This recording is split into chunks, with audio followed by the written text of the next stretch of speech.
This week on the Wake and Bake podcast. That was like 8 rants. That's not one thing. That was just I told you I have a lot of things I'm really mad about. one of the things that I love that he said that just keeps circling back around in my head is that anything will give up its secrets if you love it enough. When I think back over the 12 years of learning about cannabis, the times when I learned the most about it was when I was like, oh my gosh, just in reverence and awe, like not even looking at the problems necessarily, but looking at how incredible the plant is and staying super focused on that. You said you would help me solve problems if they were solvable. It came from him tuning in and listening to what both plants and people need. And that's our job too, right? Tuning in to listen to what the plant needs from us and what people need from us. When I say like tune into what the plant needs from us, there are many ways to take that. But when I'm just thinking about where it deserves to be, where I believe it deserves to be in the medicine cabinet, first and foremost, right? That's fucking lovely. The problem that we have is all these other problems, and all of those are bullshit.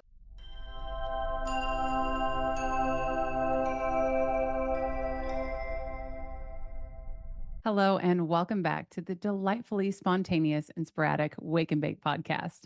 My name is Corinne Tobias, and I'm be one of your co-hosts here today on this podcast. And today we're going to do something that we've never done before. Well, we're going to do something that we actually almost always accidentally do, but today we're going to do it on purpose. We're going to be talking about some of the things that drive us absolutely crazy in cannabis. Now, Andrea and I have been working in cannabis as cannabis educators for over 18 years. So we've seen things change and evolve and morph and devolve and get absolutely crazy over these past few years. So we decided to put it all into an episode. We decided to just get it all out there. Well, that's not true, actually. Andrea decided that she really wanted to get it all out there, and she talked me into it. And you'll see what happens as I try to come up with solutions and stay positive while we discuss a whole host of things that are really, really wrong in the world of cannabis. Now, before we get started, I want to let you know that this podcast has been sponsored by the Cannabis Coaching Institute, where we've trained over 600 certified cannabis educators and coaches who specialize in medical cannabis. And if you are interested in this kind of work, if you listen to this episode and you're like, wow, there are a lot of problems that need solving, and you have a little bit of George Washington Carver in you, and you'll know what I'm talking about in just a minute, then we would love for you to join us. Go to cannabiscoachinginstitute.com to check it out. Today's podcast is also sponsored by Wake and Bake. Now, I just released the digital download for my latest cookbook, the second edition of the Wake and Bake cookbook. It covers literally everything that you need to know in order to make almost everything on the dispensary shelves. And I'm so excited that it's out, and I love it so much, and I want to get it out into the world. And so for right now, you can get that book for just $4.20. Haha, I know I had to do it. So if you want to get in your kitchen and be making as much medicine as you possibly can to share with your friends and neighbors and be the dopest kitchen witch in town, go to the link below and grab your copy for just $4.20. All right, let's get started.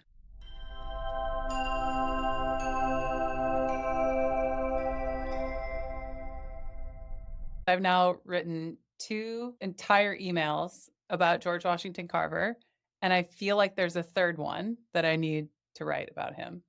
Because you love him or because you hate him? No, because I love him, and I think he's super fascinating. I think all American kids learn about the peanut guy, George Washington Carver.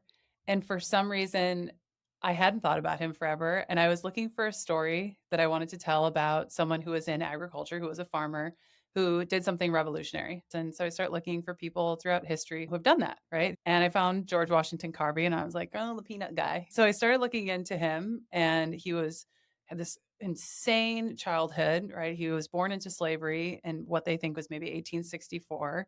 And his father died right before he was born in a farming accident. And then his mother and they were kidnapped by people who used to take slaves and try to steal them. And then he was returned as a baby, completely unharmed, but his mother was never heard from again. And so he's an infant born into slavery. And as he grew up, he was physically quite weak, but he was really curious and he was really bright. And so they had him doing work within, the house, kind of household chores. And he quickly fell in love with plants, and he just wanted to know everything about them. And he became the plant doctor. And that's what everyone around the farm called him. He was just this little precocious kid who just wants to know everything about plants. And he was able to go to school at 12. He went on to higher education, being the first Black man in almost every area of education that he went into. He went and got his bachelor's, then he got his master's, and then got his doctorate and started working at a university as the head of agriculture. And while he was there, his love for plants was obviously really strong. He's a botanist and he's really into ag, but he also was like horrified at the blight of small Southern farmers. And he knew that something was messed up, right? That he knew that their soil was depleted. They've been growing cotton and tobacco for years and years. And he was like, "Hey guys, your soil's depleted. That's why you're having all these issues." And they're like, "This is the way we've always been doing it. We're going to keep doing it." And he's like, "How do I get these people to see that they need nitrogen in their soil? They need to fix this." And he was like, "Oh, you know what? I'll show them irrefutable truth. I'll give them soil tests. I'll test their soil and say, here you go." And he was one of the first people to do that, right? I mean, the technology was fairly new at that time. And he showed them that irrefutable truth. And many of them were kind of like, "Okay, well, I'm still going to keep on keeping on." Yeah. And like people do. And then he was like, "Okay." And then the boll weevil like started taking out cotton, right? It was this pest that almost took out the entire cotton industry. And they were looking for a new cash crop. And so he's like, "Hey guys, peanuts." And it's kind of silly when you think about it. You're like, okay, peanuts. And peanuts back then were used as an oil and like as a food and a replacement for cocoa. They didn't have many uses. Nobody was really eating them.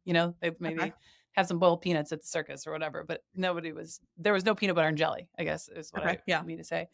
And the benefit of peanuts was that they fix nitrogen into the soil. So they'll put nitrogen back into the soil. So it solves all these problems, right? And so he gets them to do it. And he does that by creating 300 different ways that people can use peanuts. He creates this huge document. He like goes through and does all this testing. And he's like, okay, so he keeps looking at different angles of this, this problem. And he solves it in this really eloquent way that saves, Southern farming for better, for worse, right? We're talking about monoculture ag. It's a thing with a whole lot of problems to unpack, but I'm just thinking about him as an individual doing what he's done, coming from where he's come from. Like, what does it take to do that? And I was just writing, like these parallels that we have in the cannabis industry. Like we do have all of these problems. We've got all this stuff going on. And one of the things that I love that he said that just keeps circling back around in my head is that anything will give up its secrets if you love it enough. When I think back over the 12 years of learning about cannabis, the times when I learned the most about it was when I was like, oh my gosh, just in reverence and awe, like not even looking at the problems necessarily, but looking at how incredible the plant is and staying super focused on that. And so it kind of like set me up for talking about, one of the things we're going to talk about today, which is like, yes, there are all these problems, but I want to stay positive. I want to be in solutions-based mode. I'm here, I'm in Carver mindset, right? I just want to I'm like, okay, but how can we love it enough that these solutions come out? How can we love not just the plants, just like George Washington Carver did? He loved the people that grew the plants. So the people that are helped by the plant, how can we love everything enough so that we can figure out how to help people and how to help this plant as it comes back out from prohibition? Yeah, I love that. And still I'm like ranty. Like I still I guess then my question is, before we talk about this, is like, then why rant? Why do we find ourselves doing this? What's the benefit of us talking about these problems in this particular way, of us being like, this is what really gets our gourd? I have no idea. I just told you I wanted to rant about a whole bunch of things that are really pissing me off lately about the cannabis space and what's going on. Okay, well, let's do it. I want to hear it. That's number one. What's the thing that's just really pissing you off? What's bullshit? Like I have so many, and I was like trying to group them into categories. But for me, like the very first thing is medical access. How do we have this plant that is so beneficial for literally everything? And we know that it can do so in a better way, non-toxic, generally not addicting, with so many benefits compared to what we're using, which is, a single molecule pharmacy to try to solve shit. And then even if you do have a prescription, like I have a prescription and cannabis is super expensive under my prescription. I can actually get it cheaper from the rec store here. But how am I getting guidance on that? And doctors can't prescribe it, or we can prescribe in Canada, right? Like our doctors can prescribe it. In the States, your doctors can recommend it if if they so choose, kind of thing. But they have to jump through so many hoops that it's like onerous on them. And so where are medical patients, for the vast majority of them, getting their advice from? Budtenders. That was like eight rants. That's not one thing. That was just I told you I have a lot of things I'm really mad about. I'm so glad. Alice was telling me that she sometimes when she's in rant mode, that she just wishes that I would just stay there and be like, yep, that's really upsetting. I can see how you'd feel that way, instead of trying to solve the problem. So you know what? I'm just going to do that with you, Andrea. That is really, really frustrating. You said you would help me solve problems if they were solvable. Do you see a solution here besides legalization? Grow your own. The solution for you in Canada, because you all can grow your own, right? Every province can grow your own? No, not No. every province can grow. Like Quebec, they're their own little country. They have like super strict rules. And like I know in Manitoba, they're trying to get it so they can grow their own. But Okay. Yeah. Well, okay. All right, pass. I did not solve the problem of medical access on this podcast. Okay, next on my list, and this is the reason why we're talking about this instead, is because I wanted to talk about the issues or the concerns about testing, right? Lab testing. There's like a billion concerns that we have at the Cannabis Coaching Institute about what's going on with testing. And it turns out it's not really the testing I'm upset with. It's back to prohibition. The reason that we need to do so much testing on this plant, and the reason that we have all of these ridiculous manufactured cannabinoids, all of that goes back to this plant was prohibited. And so it went underground and people were producing it maybe with not the best intentions in mind, maybe profit in mind, maybe THC only in mind. And so now we're at this place in 2024 where as humans, we've been using this for fucking millennia. And now we have all these scary things that are associated with cannabis. We have scary ingestion methods like vape pens, which we obviously hate. We have these scary cannabinoids that we do not need. There are many possible medical uses for some of these minor cannabinoids that we're synthesizing and making, but we don't need to be vaping those into a vape pen. And in general, the vast majority of the population would do really, really well with THC, CBD, and maybe CBG, and the acidic ones too, as part of their kind of like diet. Mm-hmm. So, and all of that is because some very powerful white dudes wanted to make this plant illegal for reasons like racism, greed, and like just pure lying. And that blows my mind every time when I was thinking about the testing issue and all these frankencannabinoids that I'm like reading about and learning about. It all comes back to this shouldn't have been prohibited in the first place. And we're here in a kind of dangerous situation sometimes because of it. But can I give you a but? Can I give a... Yeah, please. Okay. So what's interesting about that is that, yes, prohibition was bullshit and obviously came about for all the wrong reasons. I do think that it's interesting when I think about what has happened genetically with cannabis and some of the things like you talk about with CBG, like CBG exists because people got really, really good at breeding cannabis, selective breeding for certain qualities.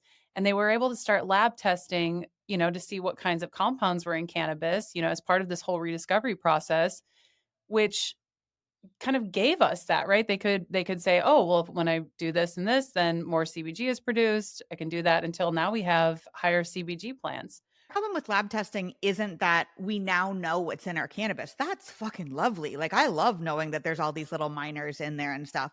The problem that we have with lab testing is that labs are inflating their THC numbers, lying about what's actually in the plant, don't have the right standards to be able to test the things that we need.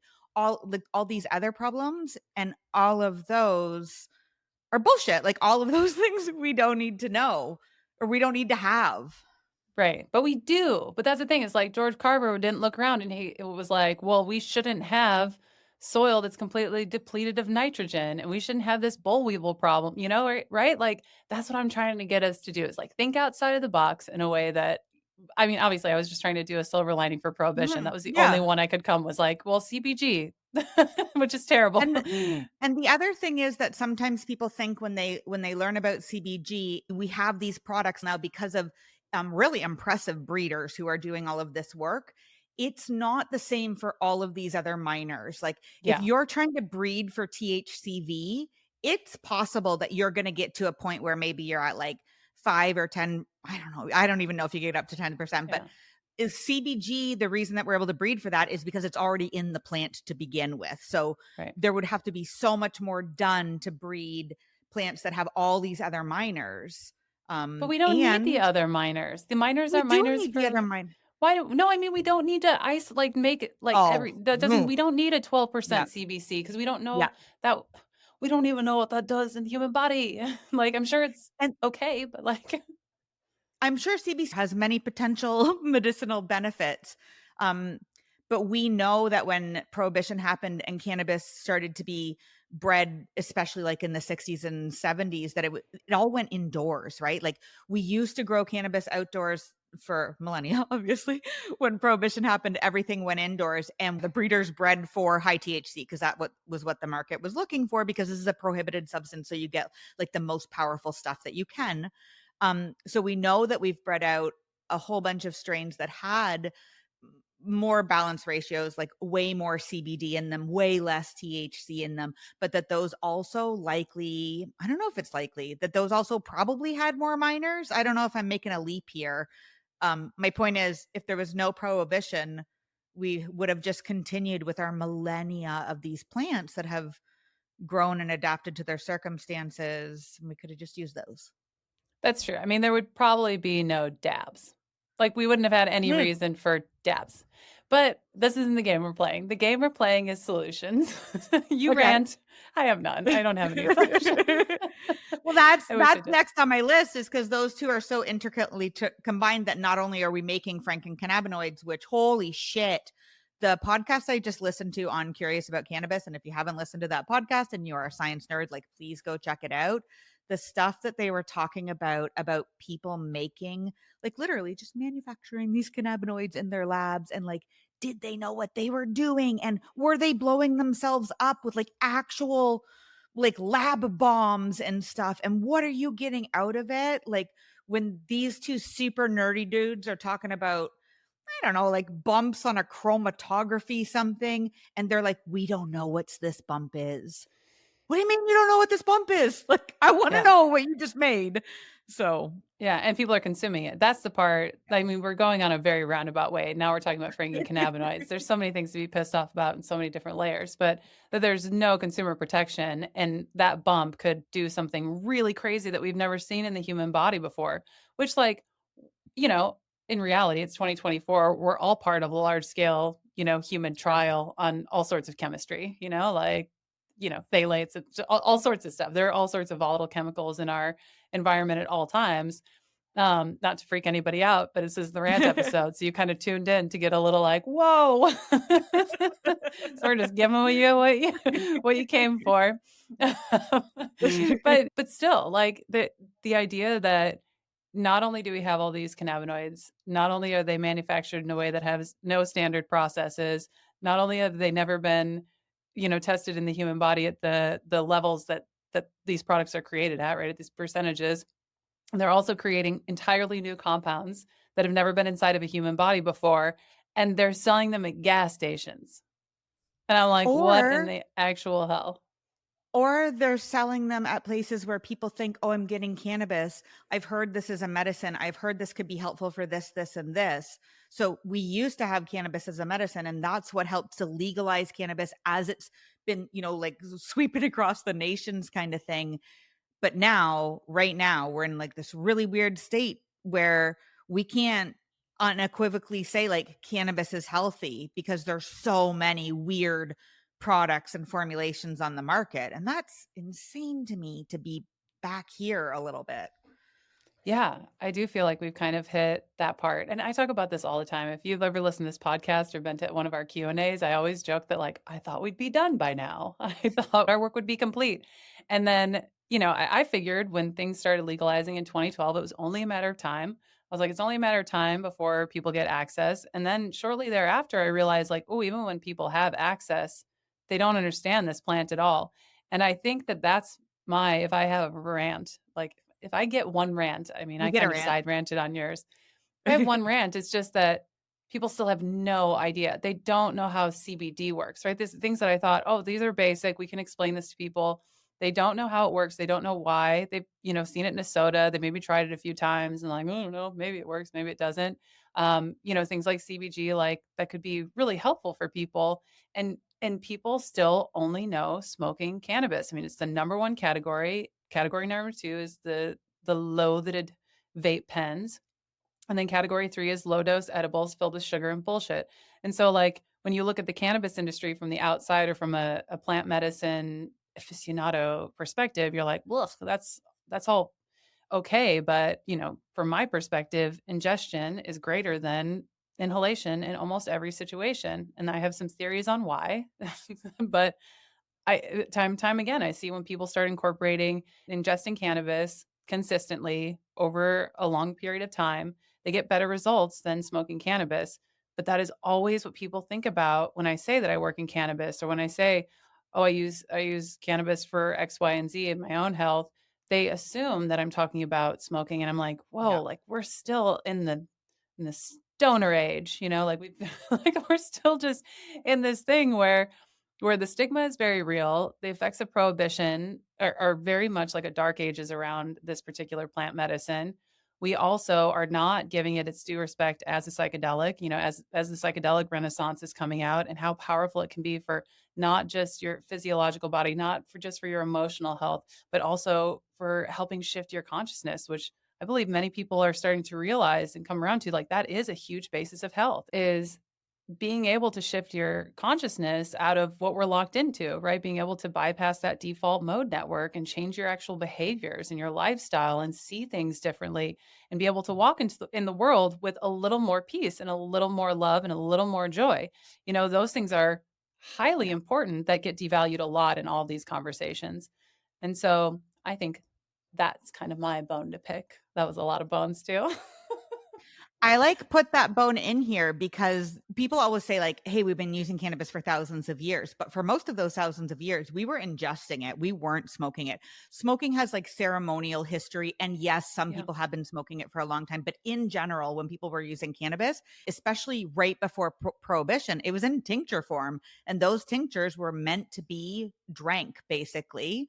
And especially in the States, you would find cannabis tinctures in many medicine cabinets. It was commonly recommended by the doctor, and you just go to the pharmacy and pick up your cannabis tincture. And it's just because of prohibition that we're in this kind of like cannabis smoking is the thing. That's also like new and based on prohibition. Well, and then it also leads to like the things that people still think are not great about cannabis, like that idea that the inhalation is tied to, right? That creates the stoner, stereotype, which is true for many people. And many people have that experience. They smoke a little weed, then they're like couch lock, they eat a bag of chips and like, see, this is what this cannabis thing is all about. And you're like, no, no. There are some people who can smoke cannabis regularly all the time. It obviously doesn't have those same impacts, which, we're talking about in a later episode. But for many people, that is the effect, especially if you're not doing it in a ceremonial, meditative, intentional state. If you're just smoking cannabis with some friends, that it might be like the 70s show where, like it's panning around to each character and you're all giggling and telling jokes. And there's nothing wrong with that. But that's a very limited perspective on what this plant can do. And I think that's the thing that still gets at me, and that I think is even difficult. Yeah, is it difficult still as a cannabis educator? Yeah, it bothers me when I talk to people, and I feel like I always have to give a precursor and say, like, when I talk about, I educate people on medical cannabis, I always have to use the M word so that like as to qualify, or cannabis is a plant medicine, depending on who I'm talking to and what I feel like they might be most receptive to. But even though I'm not saying like I'm an educator on weed smoking, like, like that is the perception. And I just wish more people tuned in to what cannabis can be and what can do for them outside of that very limited bubble. And you know what? Hey, I was going to say I have a solution. There you go. Your solution. Well, my solution is that there need to be more of us out there, more people who are having these conversations, whether or not you're doing it professionally or you're tuning into this, listening because you're curious and you want to learn more. like, that George Washington Carver thing, right? Anything will give up its secrets if you love it enough. And so if you love cannabis, like tune in and learn some of its secrets and then share those secrets, because we're just at the beginning of this. And I think that's something that you and I need to keep in mind too. When I think about Dr. Carver's really long history, I mean, he was doing this for 47 years. His peanut moment, his soil testing moment, that didn't come 10 years in. That It wasn't didn't. day one. Yeah. That was not day one. He's like, Yeah. great, got the job. Now I have the solutions to all the things. It came from him tuning in and listening to what both plants and people need. And that's our job too, right? Tuning in to listen to what the plant needs from us and what people need from us. And when I say like tune into what the plant needs from us, like there are many ways to take that. But when I'm just thinking about where it deserves to be, where I believe it deserves to be in the medicine cabinet, first and foremost, right? I think it has a place in every medicine cabinet. I also believe that there are places for it in shifting the consciousness, which again, I believe we really desperately need for the health of humanity. Like I really think that that's something that could be really, really helpful. When we're talking about smoking cannabis, I don't want to villainize that, because it is doing the same thing if you're going to inhale and do it in an intentional space with the idea of shifting your consciousness. I think that I know that there's a place for that. I know that there is. That's all I have to say. That's my solution is is to love it. Just continue to love it and be curious. I don't want us to lose sight of what's really important and what's really exciting, which is the cannabis is coming back. You cannot put the toothpaste back in the tube. The cannabis world and access is never going to be smaller than it is today. It keeps expanding. Germany just legalized. Like all these countries are starting like a domino effect.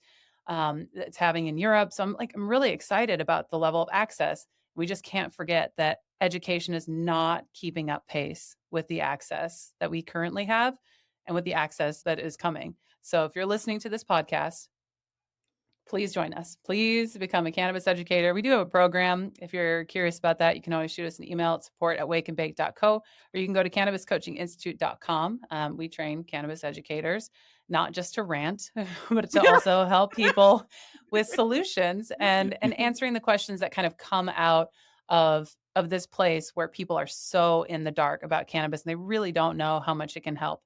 So that's all I've got to say. Do you have any last minute thoughts? Oh, I still have more to rant about. We're not done. No, we'll do another rant for the next 25 minutes. We haven't even touched on people who are in jail for what we're doing legally, like on the daily. Do you know? Like I've got stuff to say. So okay.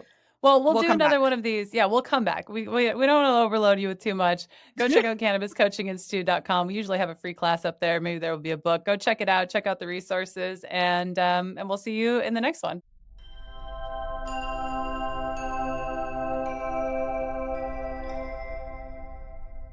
You know what he invented? When I was saying like, okay, this 300 thing, it felt like it was a shtick. You're like, this peanut thing, like how can you think of 300 uses for peanuts? And he didn't invent peanut butter, but he invented peanut paste. I think it's close. Yeah. Face powder, shampoo, shaving cream, hand lotion, insecticides, glue, charcoal, rubber, nitroglycerin, weird, plastics, axle grease, and more. So I kind of feel like he just put peanuts in everything. Like he was just like, I'm gonna look around my house and find 300 things. Like I'll put peanuts in it and say like, this is a potential use. I don't know. I'm gonna have to go further down this George Washington Carver rabbit hole, because it reminds me of cannabis. I remember when I was talking to someone who did venture capital for cannabis companies, and so like companies would come to pitch him all these different ideas in cannabis. And I remember like the CBD kitty litter or the CBD pillowcases and like all of these things. And I'm just like, it is kind of funny when you're like, well, now we've got this plant and there's going to be an awful lot of it around. What are we going to do with it? Yeah. Put it in literally everything. Yeah. Including upper hoo-has. Like, did he ever think of like peanut suppositories? Like he missed out on one. You need to look this up. 301 uses for peanuts.